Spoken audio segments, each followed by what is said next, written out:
Hello, racing fans, and welcome back to another edition of Handicappers Corner, brought to you by the Derby Barn Grill. I'm Mike Hids. I'm with Drew Forster. We're going to go through the Sunday, September the 11th races at Hastings. We do have 7 races on tap. Should be a great day. Derby hangover day. Yeah, Derby hangover day. Let's get right into the action. Yeah. Race number 1, maiden 12.5 claimer for 2-year-olds here. 6 furlongs will be the distance. And I went to the 4 Fashionable Gold on the big class drop.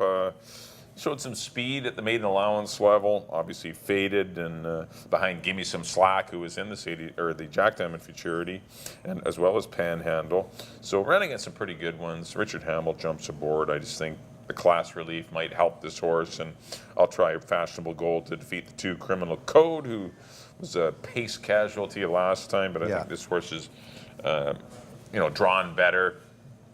This horse, kind of got caught up in between horses last time, and I think the horse will be a little better. And I put the 6 Sheriff Clark in for 3rd. I went 4-2-6. I went to the 6 Sheriff Clark. Last time he was in for 16. Ran very good behind a very fast Suzette, and was a good second. Then he went up to the maiden special weight, that same Give Me Some Slack Panhandle race. It's a pretty live race. They come on the same race, the 4 and 6. Yeah, you ran 7th that day. So I'm going with Sheriff Clark on top of Criminal Code. I agree with you, that race last time was better than it looked. He did lay close and fade a little bit, but I think he got a fair bit out of that, and I could see him running back well for Mike Anderson. And I put Asp, one that has to be respected in here. Could be the speed of the speed and carry them a long way for trainer Phil Hall and Enrique Gonzalez. 6-2-5 for me in the opener. On to the second, $4,000 race for horses who have not hit the board at the meet. Yeah. Unless they hit the board in one of these races, then you are still eligible. That's the Mercy rule. I went to It's Finally Friday. Former very tough horse who was bouncing around.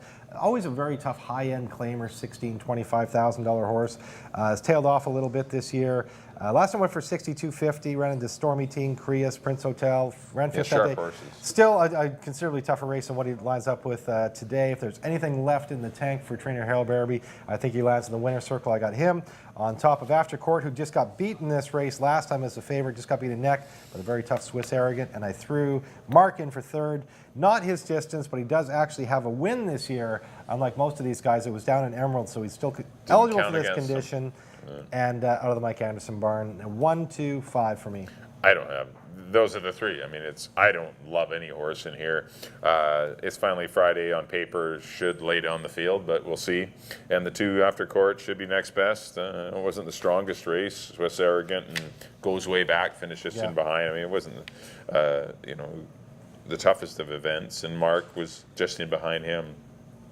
PB Bolt even has a bit of a shot, but it's Finally Friday. If this horse can regain any of his earlier form, wow. Yeah, if there's anything left in the tank, he's got to be tough. 1-2-5. I agree with Drew in race number 2. Onto the 3rd race, $4,000 fillies and mares. Numbers a 3 lifetime, going 6 1/2 furlongs. I was between the 3 Velvet Rose and the 6 Mrs. Sport, but I went to Velvet Rose. Me too. Quick comeback, but still, the horse sat close to a pretty hot pace. Thought the filly was going to win it, but got nailed by the hot Rob Maben barn. Yep. Everyone seems to be winning out of the Rob Maben barn. Absolutely. Go Eileen nailed Velvet Rose right on the line, and I think returning to a sprint might be a good move. And there is a little bit of speed in here with Smoke and Sizzle, Discreet Country, and as well as Mrs. Sport. So we'll see if they, I don't know if they're going to hook up, but I mean, if they do, that's going to make things really interesting for Velvet Rose. Mrs. Sport, best horse in the race. Where you been though? Been running for 16, shows up for 4. Good works, and just, some mixed signals on Mrs. Sport. Lopez on the horse. Just sometimes as a handicapper, you have to look at all the variables. Why are things happening? So when there's some things that don't add up, sometimes it's not wise to take even money. But Mrs. Sport could easily win this race by a mile. And I put the 2 horse Discreet Country in for 3rd. Horse been running some game races and been battling on the head end. Shortens back up to 6 1/2, and might be a good move for her as well. Yep. I went 3-6-2. I don't have much to add. I like Mrs. Sport, but I went with Velvet Rose because Mrs. Sport, I think, gets compromised with Discreet Country, Smoke and Sizzle. There is other speed in the race, and she is definitely one that wants to go. So I went Velvet Rose, a nice closer in the field, over Mrs. Sport. Those are the 2 I would have in any of my multi-race wagers, 3 and 6. 3-6, I threw We're Good as Gold. I only got beat a half length last time. I was only a half length behind Velvet Rose. I threw her in the 3rd spot. 3, 6, and 5 for me in the 3rd. On to the 4th. 4,000 non-2 for Colts and Geldings, going 6 1/2 furlongs. Other than the 3 here, the odds are even in for the lowest price of his career. Pressed a good pace last time, going a mile 16th. Now gets back to a sprint out of that very good mare. What are the odds?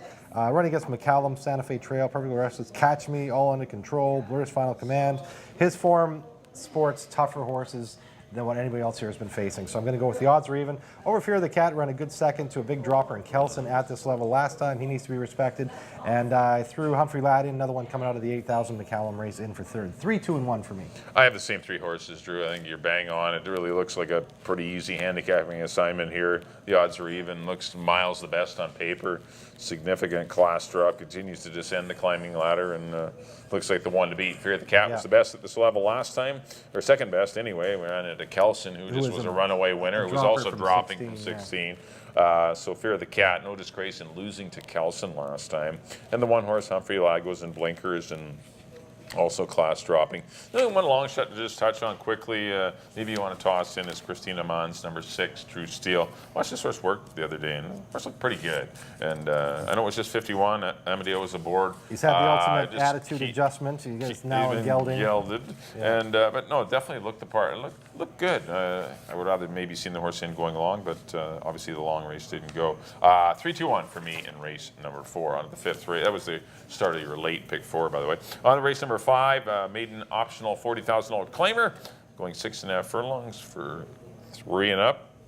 Got a standout filly in here, Northern Storm, who did lose her victory via a medication violation, and looks to have gonna get the job done. Gonna be tough. It's gonna be really tough to beat again for George Gilbert and Phil Hall. Looks like the speed of the party. It looks like we got a 3 to 5 favorite in here that's going to win. Yeah, pretty so won by 5 and 16 and 2 last time. Anything close to that, she's going to be a handful. Yep. And I put the 7 feathers. I always like to, play those. I used to like 5 Point Star when you had the 5 hole. Yes. And 4. We had 4 when the stars aligned. Yeah. 3 Berry didn't win from the 3 hole. No, he did not. He did not. Well, I picked him. That might have done him in. But 7 feathers. Was in a couple weeks back, was scratched, rattled around in the gate and had to be scratched. But this filly looks like she's got some run. She's obviously done well in the mornings, but still needs to figure some things out. Full sister to Taylor Said. Yeah. Long Acres Mile winner, multiple stakes winner here. Yeah, so excellent pedigree. If anyone if Northern Storm loses, it's 7 feathers is the one that's going to beat her if she does put it all together. Put the 5 Bombay in for third. 4, 7, 5. Went to all the fillies. Not a lot to add. I got the same horses. Northern Storm, as you mentioned, just recently became eligible for this race again.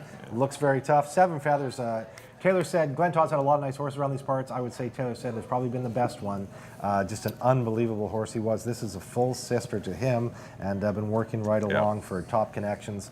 And Bombay is a horse that I know Dino had high hopes for.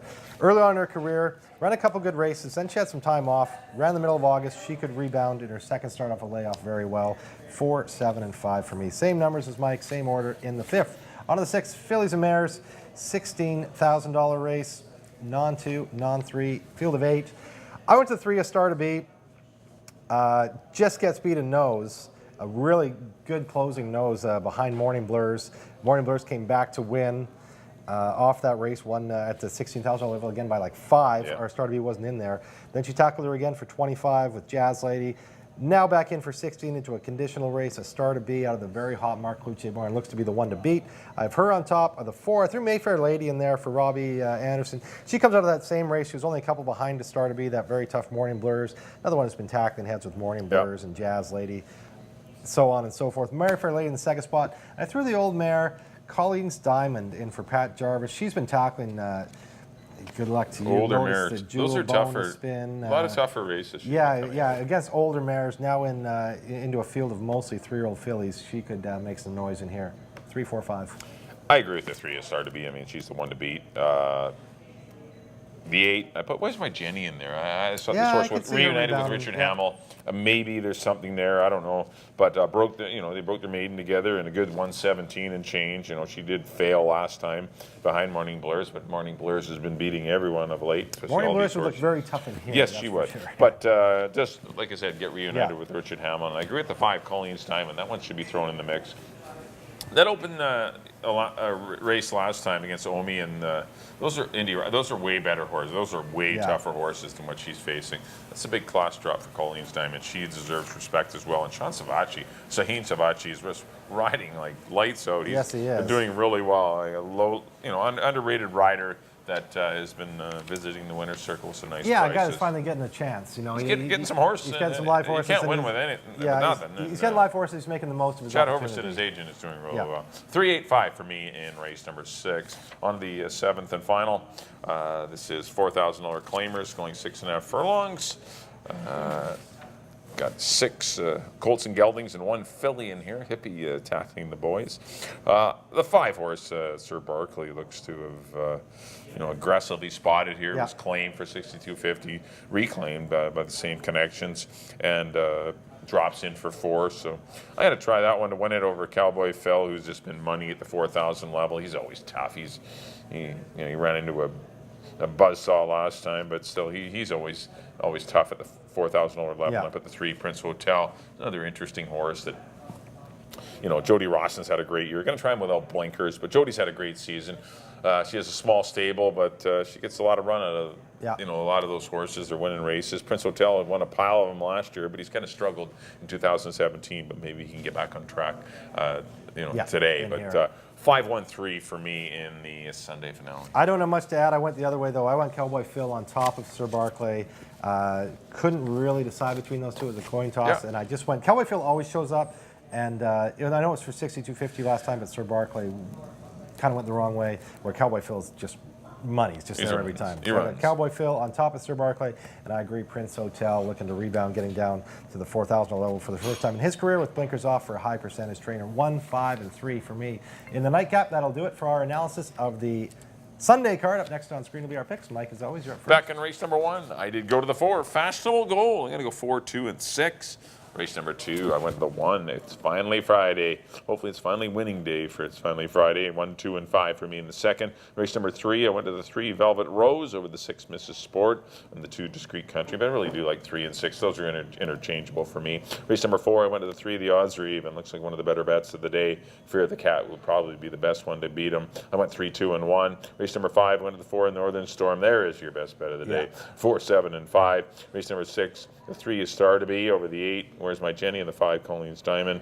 And the 5 Sir Barkley to close it out over the 1 and 3. Certainly looks like might be a little bit of a favorite day. Well, my picks are a lot of favorites anyway. Yeah, it looks a little bit easier to handicap than Derby Day. But on the Drew's picks, I'm with you. Back in the first, I went to the 6 Sheriff Clark over the 2 and the 5. In the second, I agree with Mike on number 1. It's Finally Friday over the 2 and the 5. In the third, again, I'm with Mike on number 3, Velvet Rose, but Mrs. Sport needs to be respected in there as well. 3, 6, and 5 for me. In the fourth, we got almost the same picks throughout the card here, Mike. In the fourth, number 3, the odds are even. It looks like it, over the 2 and the 1. In the fifth, number 4, Northern Storm looks to be a handful over the 7 and the 5. In the sixth, number 3, A Star to Be over the 4 and the 5. In the nightcap, I went to Cowboy Phil, the 1 over the 5 and the 3. Well, thanks everyone for tuning in. Hopefully you've enjoyed our Sunday, September the 10th edition of Handicappers Corner. Quick reminder, our next live card will be Saturday and Sunday. We do have the claiming race, claiming day. HBV claiming day. There's 8 races on Saturday, 8 on Sunday. They're all claiming races for big money. Championship claiming kind Championship of day, claiming day. There are 8 different claiming brackets for fillies and mares, and 8 sprints, and girls, 8 long, and it's just one of each. Anyway, there's going to be a really good card. It's going to be excellent cards. They're running for $25,000 and $30,000 purses. Like, it's big money for these, low level. Like the $4,000 horses are running for $25,000, and that's like really cool. Yeah, and it's great to see the awesome the lower level, not as not the speed challenged horses that are get a chance to run for a lot of money, and the owners that own them. It's good. It's a great idea, great concept by the powers that be to put this together. Yeah, that's next Saturday and Sunday, September the 16th and 17th. So 2 great 8 race cards that will be all claiming races and for big money. And so that's a lot of excitement. It'll make it very interesting to bet too. There'll be really good betting races. It will be. There'll be horses. You have to have run twice at the claiming level or lower to be eligible. You just can't run a horse like a $25,000 horse for 4. No. You have to have started twice at the price. Right, at the price to be eligible at the meet. So it makes things quite interesting. Once again, a quick reminder that our preview is on Monday. Actually, we had as of taping, we're going to have our seminar tonight. We're taping the show Thursday night. We have the seminar tonight. If you're watching, please do come on out. 6 o'clock, Drew and I will go through the catalog and answer any questions anyone has about it. But we'll also be having an orientation at Hastings on Sunday morning, 10 o'clock at the track in the patio in the Hastings grandstand. Yeah, the grandstand, You can watch some training as well, and we'll go through the catalog there as well. A little preamble before the CTHS sale. We have the preview. You actually see the horses on Monday at the Thunderbird Show Park on 248th and 72nd Avenue, just north of the freeway. So the preview is at 3 o'clock on Monday. The sale itself, 3 o'clock on Tuesday, where all the horses will go up for auction. So big weekend for the breeders and sales horses and exciting horses for next year. Great weekend for derbies and oaks. It's just a great time of fun year. time. September is always a lot of fun here in British Columbia and Vancouver area, and it should be just a fantastic week, a kind of a festival for thoroughbred horse racing. If you can't make it out to the track on Sunday, please do come out here to the Derby Bar and Grill. Lots going on. On behalf of Drew, thanks for tuning in. We'll see you next time here on Handicappers Corner.